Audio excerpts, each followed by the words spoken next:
शहजादी अपने अंदर छुपी कमजोरियों से लड़ रही थी।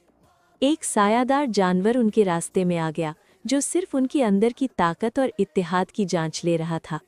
सायरा ने उसे भटकाया, आनिया ने महफूज रास्ता बनाया, मीरा और जोया ने रोशनी और हवा का जादू मिलाकर जानवर को खुश और बेखतर बनाया।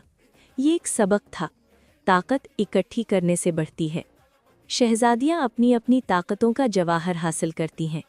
मीरा की रोशनी, जोया की हवा, लीरा का क्रिस्टल इल्म, आनिया का जानवरों का राबता, सायरा की बहादुरी, नायला की हिकमत। जब वो सब जवाहरात को इकट्ठा करती हैं, एक रोशन सितारों का ताज बन जाता है, जो उनकी सल्तनतों को हमेशा के लिए हिफाजत देता है। 6 शहजादियाँ अपनी अपनी सल्तनतों में वापस जाती हैं, लेकिन अब वो हमेशा के लिए जुड़ी हुई हैं।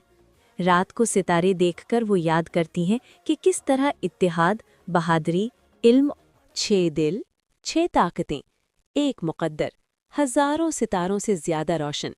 और ये कहानी सिर्फ आसमान में ख़त्म नहीं, ये उनके दिलों में हमेशा ज़िंदा रहेगी। कहानी अच्छी लगे तो मेरे चैनल को लाइक और सब्सक्राइब लाजमी करें।